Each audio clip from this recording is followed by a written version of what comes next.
Hello, my name is Kyle Dickens, and the environmental issue I decided to investigate was the Great Pacific Garbage Patch because of my interest in aquatic pollution, chemistry, and its effect on the environment.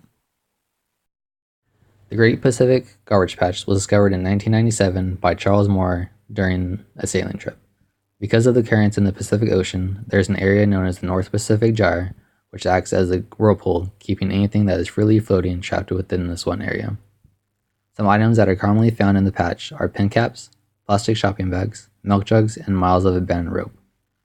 Since its discovery, the garbage patch has formed into two patches that covers an area twice the size of Texas and is roughly 9 feet deep. With an area this large, those flying over the Pacific Ocean can experience the vast size of the garbage patch with the naked eye. Prior to looking at the garbage patch from an economic standpoint, the main source of publicity to stimulate regulations against the issue has come in the form of photographic documentation showing wildlife being negatively affected by human pollution in the garbage patch. This issue has persisted because of its location. As seen on the map, the patch is surrounded by multiple countries: Canada, Russia, Japan, and the United States. In relation to the countries involved, it is located over 1,000 nautical miles from any country, making it part of the international ocean.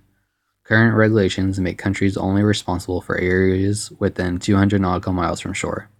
So technically, the garbage patch is not the responsibility of any one country. Although it would be beneficial for the countries to equally share the responsibility, the possibility of this happening is slim because of the number of parties involved and the conflicts of interest. Within the global market, there are multiple activities that contribute to the growth of the garbage patch. About 80% of the patch growth is due to litter that is blown into the ocean by wind and rain from coastline cities. Cruise ships and freightliners also contribute to the pollution via illegal dumping in order to save money that would otherwise be spent on waste disposal. In our economic analysis, we see that companies lack incentives to reduce pollution. If companies pollute, they save money because the fines are low and enforcement is lax, but the environment is ultimately harmed. With more stringent regulations and higher fines, companies have economic incentive to not pollute. Therefore, these regulations would reduce the amount of pollution heading towards the garbage patch. Moving forward, we can increase the regulations and their enforcement, which would increase the cost in the short run, but in the long run there would be a decrease in pollution and damage to the environment. Local and state governments have taken steps to reduce pollution on beaches and in the cities, but enforcement still needs to be improved. Currently, the plastic bag ban in many cities has proven to be one of the most successful efforts to reduce the number of plastic bags in circulation, thus reducing its contribution to the garbage patch.